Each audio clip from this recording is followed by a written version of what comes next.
Last week, we received a somewhat surprising stream for version 2.2 of Zenless Zone Zero. I say somewhat because the characters that we were drip-fed we were already expecting from about a week ago. But then they dropped some hidden bombshells on us about Sanbi and potentially Soldier 11 getting a buff? I don't know, pretty big stuff. Unlike my previous Should You Pull video, this upcoming banish pressure is a lot safer for most players. In fact, it might be closer to a skip patch for a lot of you who have already started investing in other team archetypes like Anomaly or burst style DPS. This patch is to help those that have been struggling in the game because they don't have their fully established teams already ready to go. In today's video, I'm going to break down everything you need to know in order to make a more educated decision on who you should pull between Seed, Trigger, Orphie, or Evelyn.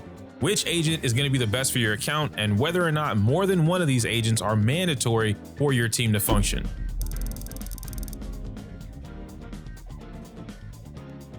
Kicking this off with the first agent on the banner, Seed.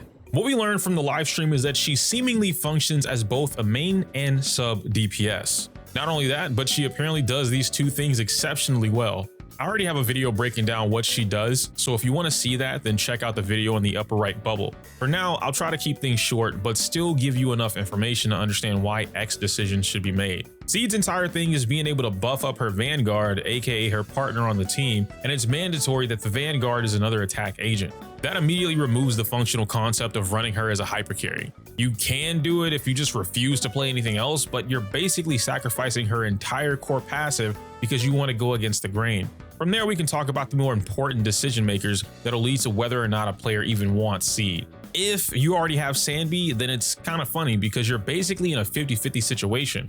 Seed and Sanbi do work well together as they both benefit each other in some way or another. Sanbi benefits Seed by staying on field as her Vanguard and driving energy into the Gundam's steel charge meter. Seed benefits Sanbi by switching on field during her cooldown periods where she has no resources to effectively fight, gives her back energy off field, and buffs the crap out of her with ridiculous crit damage and attack multipliers. In the event you don't have Sanbi though, but maybe you have another attack agent in your roster, then you're looking for agents that fit a burst style or primary DPS role. I know that sounds like everyone, but I promise you it's not. Some examples of positive teammates that could work with Seed are going to be Nekomata, Soldier 11, Aramasa, Ellen, Juyuin, Billy, and even Anton. These examples aren't static, but these agents excel at burst style DPS, or they have a solid ability to stay on field for as long as their resources are available. There's also the obvious option of Orphie, but now we get into that final subject for Seed wanters. If you pull Seed and don't have any of these other options, then you now have to pull Orphie or Evelyn, or just use a botched agent until you have a rerun that you want and it comes around. I don't know. This isn't the end of the world, but it is definitely one of those situations where you're temporarily unable to play this agent anywhere near full capacity without another compatible attack agent. This is also why I said earlier that this patch is for the players who have been waiting to fill out the rest of their teams.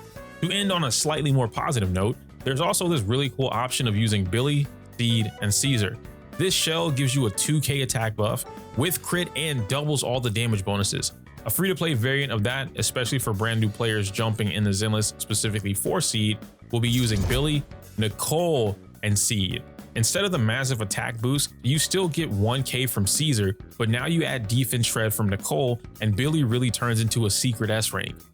The second phase of the first banner is Trigger. I'm going to be completely honest with you guys. Trigger is a completely different unit if you don't have her W engine. The only time her engine doesn't matter is if you're using her in an Ishwin team. Trigger legit does not have any solid free-to-play options that benefit her kit in the same way at all. And I'm using or stressing the word solid tremendously. Yes, she can use Fossilized Core or Steam Oven, but if not these, then you're entering other S-rank stun engines instead. Trigger as an agent is amazing to have, especially in the meta shaping up today because she can fit in the middle of almost any team. Her off-field stunning capabilities are possibly the best in the game, and her ability to function as a decent sub DPS who's also a stunner is almost matching that. Regardless of who you pull, Trigger actually pairs perfectly with Seed, Sanbi, and even Orphie. This is absolutely one of those situations I've explained before where Aftershock comps are the most expensive to build in the game. For those that already own Trigger, then the answer on who to pull became that much clearer. If you don't have Trigger, now you're in a position of wanting to pull Trigger +1. or possibly +2. Grabbing Orphie and Trigger leaves you without a main DPS. Grabbing Sanby and Trigger leaves you without a dedicated support like Orphie. Grabbing Seed and Trigger restricts which attack agent you can use and still leaves you missing a DPS. If you are one of the unfortunate souls that grabbed Soldier Zero and B but you missed Trigger, then now is your moment to rectify that. However, all is not doom and gloom. Let's say that you weren't investing in the Aftershock at all. Well, now you have the option of picking up Trigger plus her W engine for the complete package. For some players, this could be the best option to improve their current account by a landslide. Unless you play Ishwin, you don't really need her engine if you play that team. After Seed and Trigger, we have Orphie and Magus, or Magus. I did that on the last video. Anyway, Magus. They're both coming into the second phase of this patch. Orphie and Magus are the new premier fire agents coming into the game. Her kit is designed with being a damn good sub DPS, but her damage performance in an actual team is way closer to just being a second main damage dealer. The way Orphie functions is by constantly attacking the enemy in tandem with the on-field driver. So far, it doesn't seem like she needs any specific conditions like Polkra's EX skill requirement, but I'll know the exact details whenever I get CE access.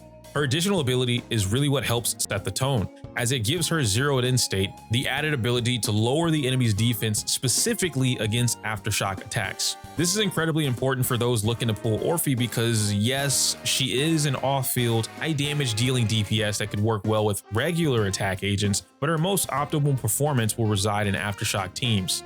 At the moment, this makes Sanby her best driver. But we've seen Orphie working with Seed in the live stream, and clearly there are some other options. So there's no need for you to lose hope. So what do you do if you already have Sandy? Orphie absolutely is your must pull of this patch. Even if you don't have Trigger, I personally believe you should prioritize Orphie because there are other options for Trigger's position. There are 0 options for replacing Orphie. And if we're specifically looking at the damage values, right now, M0 Orphie is set to give the same value as an M1 Astra. Keep in mind, these are just numbers. That statistic could drastically swing in Orphie's favor after more skilled players get a chance to experience the character. If you don't own Sanby and you have no interest in the character at all, then it's easier to just skip Orphie. However, let's look at your options as a player who wants Orphie and you don't want Sanby. That means you need to get your hands on Seed and Trigger plus her W engine.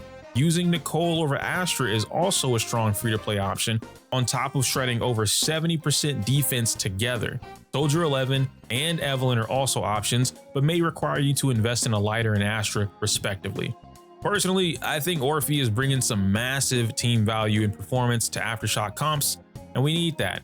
She's got a huge attack boost, lots of shared crit damage, Aftershock exclusive support, off-field stuns, and more supports. The more I look at this team's pairing in particular, the more intriguing it looks in regards to how it'll shape around the meta.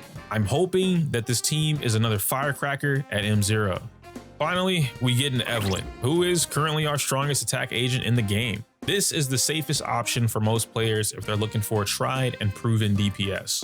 Her premier team will be lighter in Astra, but we've already showcased a number of different teammates that provide Evelyn strong results. Lucy, Koleda, Jafufu, Polkra, Nicole, and so on. She's easy to play, has a variety of builds that are all easy to maintain, and does a she does a fork ton of damage.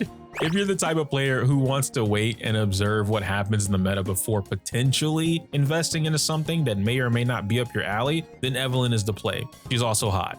Ideally, you already have Astra from the previous rerun we just had.